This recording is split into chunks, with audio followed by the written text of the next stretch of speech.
Hey guys, it's Iblis here, the Parents Finest, getting you guys the first of a 12-part series of deck profiles. This first one I decided to just do myself. I have a few recorded after this one. But I wanted to do Odd Eyes Pendulum Edition. I've been in love with this deck since it first dropped in Japan. I've had a lot of fun with it. And sorry if I sound kind of out of breath. I recorded this deck profile, but right as I was about to finish, the video cut off on me, so I have to redo the entire thing. So I'm not going to be as explaining in this profile, and I might eventually make a combo video of this type of deck, I'm not sure. But to start off with on the deck list, because I'm just going to kind of breeze through it, I'm sorry guys, and I'll explain some cards. Triple Odd Eyes Pendulum Dragon. It's your important boss monster. It does double battle damage. It's a searcher. It's an Odd Eyes. It's kind of needed. You can definitely play 2. You don't need 3. There are times where I wish I only played 2 instead of 3, but I wanted to play the 3 because I picked these up a long time ago, and I wanted to just play this deck. Back when I first started playing this deck, 1, I was playing this without Insight or Wisdom Eye, and 2, this deck was still being revealed at that point, so I didn't have a lot of the stuff to work with. Next up, I play 2 Zhongke Magician. It's mainly just there to be another level 7 Pendulum Magician. It's a big beater. It helps in the Cosmo matchup because it stops Farm Girl or Good Witch. It's a really good card. I plan to cut 1 for Oversight Magician, the other level 7 dude that modifies his own scale. Post Bosch. So that's going to be one change I'm making. We also play Triple Dragon Pit, the most important scale. It's your only 8 scale. It's an Odd Eyes target. It's your only Summoner's Art target. You need to see this card. It's also a back row hate, and it creates really nice loops with Oath Dragon. Oath Dragon does a lot. I love this card admittedly. Oath Dragon's my baby. This card circulates you with so much card advantage.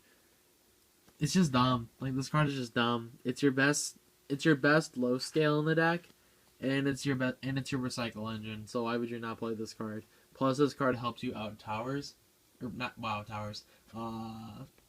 Dark Destroyer. There we go. Because the deck has a hard time doing that otherwise. I also play 1 Magispector Unicorn. I like this as attack. I was originally playing 2 for this format, but because of Magispectors being more relevant in OCG than they were in TCG, plus the fact that Cosmo's an archetype, and you can't target a good amount of their ships. This card is just good and bad, but I do like it. I would still play it. It's a blowout on Pepe. It hurts the mirror a lot too, depending on how you set it up, so I like the card. We also have the double Dragon Pulse. Pops monsters. It's a 4. That's the important part. We also play triple Skullcrabat Joker. The Pendulum effect is kind of bad. It's alright as a high scale, but you don't ideally even want to be playing this thing as a high scale. But it also filters through your deck. It grabs you dudes. There's nothing else that can be said. However, the best filter for the deck is Triple Wisdom Eye or Insight Magician. So much of my original theory in this deck was based off the fact that I did not have access to this card, because this card was not in the structure at first. But this card is dumb.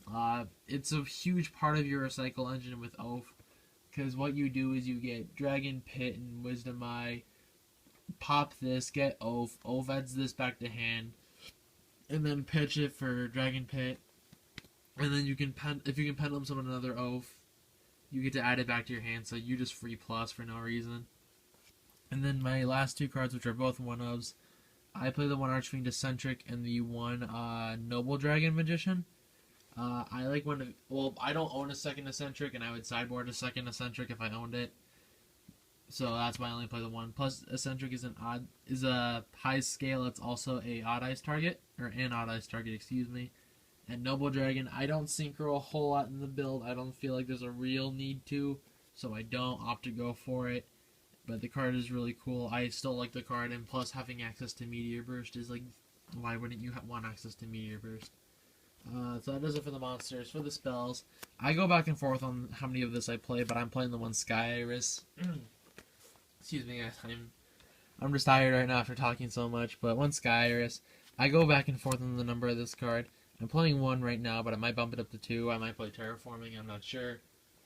But it searches you Odd Eyes cards. And for anybody who tells you, oh, I need Odd Eyes Fusion, no, you do not.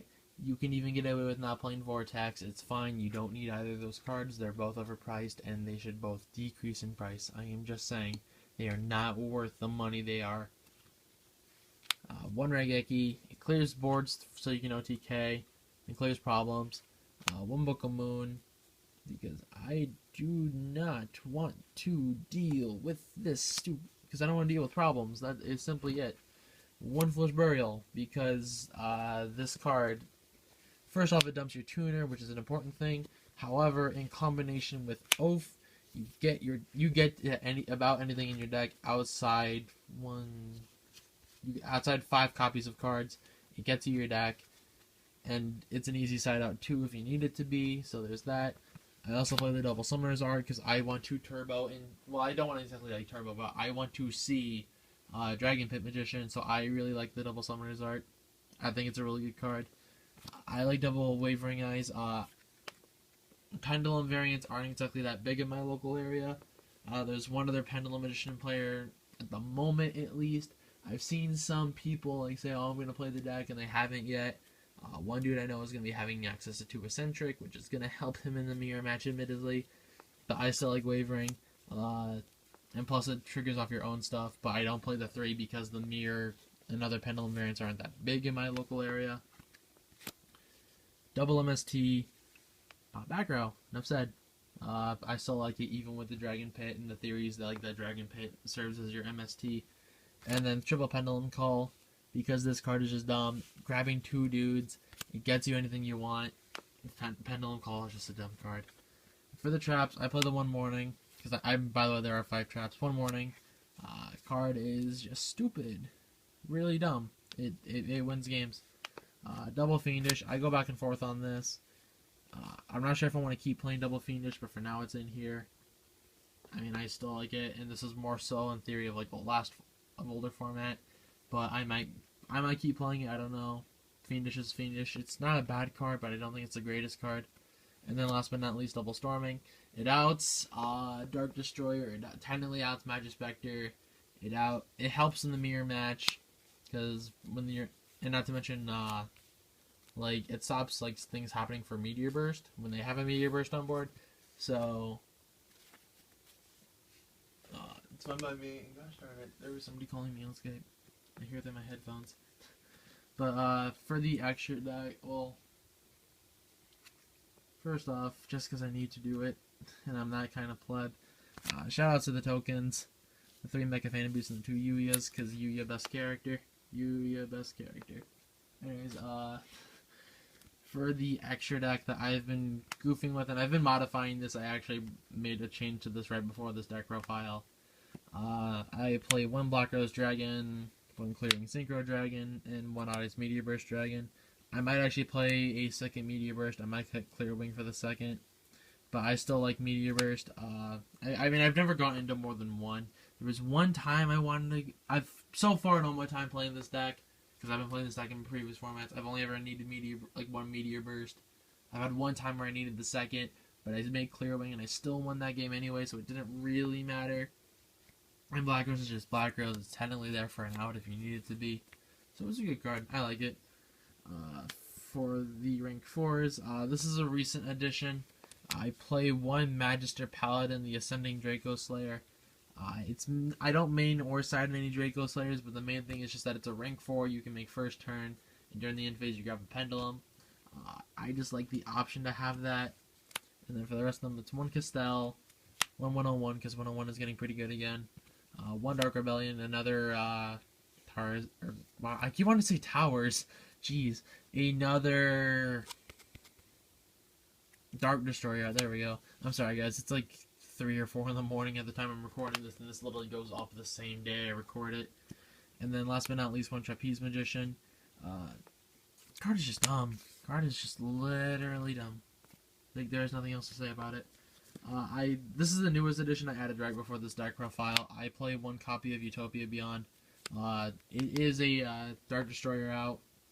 You overlay 2 6s, turn all their monsters into 0s, and just beat stick over something. It also technically crashes into a future Dark Destroyer, so it does. So it still serves as your out. and then I'm playing 6 rank 7s. This first one is my preference. I see people bash this card, but I think it's great. 1 copy of Ebon Illusion Magician. It needs 2 level 7s. You don't care about the first effect, like the effect that you can overlay on top of it. But what it does is that you detach from its special vanilla spellcaster from deck. And if a vanilla spellcaster battles or declares an attack on an opponent's monster, you get to banish a card they control. You target, by the way.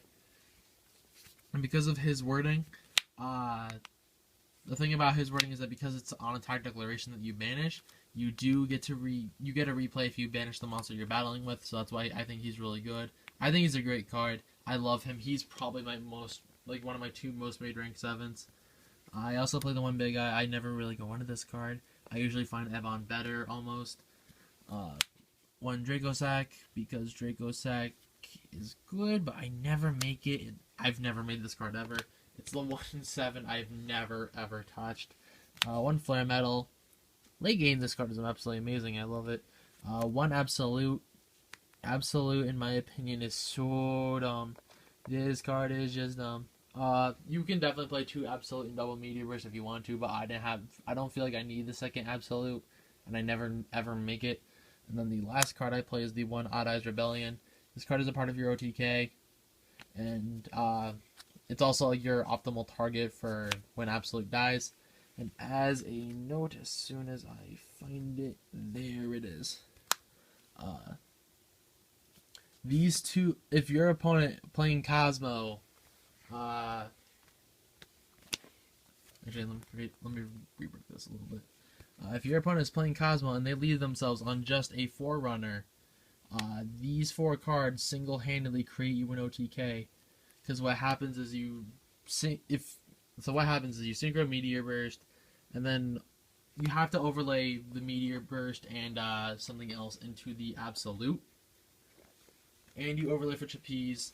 Trapeze will make it so Absolute swings twice. Absolute will first swing at the Forerunner. Use Absolute effect to negate its own attack, specialing the Meteor Burst that's its own material. Then have the second attack make the Absolute crash into the Forerunner. Then the Absolute will go off, summoning the Rebellion. 25, 3k. Cosmo can't do anything unless they mainboard traps. So it's a really basic play, and I'm sorry I'm not like showing it to you guys like super in depth, but I'm getting tired, and honestly I just wanted to do this because I had to re-record this deck profile once already, so I was like, I don't feel like recording it a second time. But that is going to do it for this deck profile, guys. I hope you enjoyed. Let's get nice looking videos now. Wait, where is it? I'm not going to show you guys my sideboard because my sideboard is pretty bad. I mean, it's been doing well for me, but it's pretty bad, and I don't particularly like it. Perfect. Wait, no, I have one more. One more. Perfect. There we go. So I hope you guys enjoyed this art profile. If you did, please be sure to give me some feedback. If you dislike things about the deck, let me know in the comments. There were things I talked about in the other deck profile that I probably missed over this one, but I didn't really want to go back and re-record all this again. So I just don't want to. I'm tired. I want to finish this up. But this is the first deck profile of the 12-part series. There are 2 more coming up. I already have those recorded. I have the second to last one recorded too, so that's actually really cool. I'm kind of excited to upload that one in particular. And I know what I'm doing for the last one. I just have to record some more in betweens. But I hope you guys enjoyed. And yeah, if there's anything in particular you guys really want to see, let me know. I'll try to make it happen. No promises. But I feel like you guys are going to like the next 2 at least. And I hope you guys like some of the future ones I've picked out. But that's going to do it for now, guys. So until next time, peace.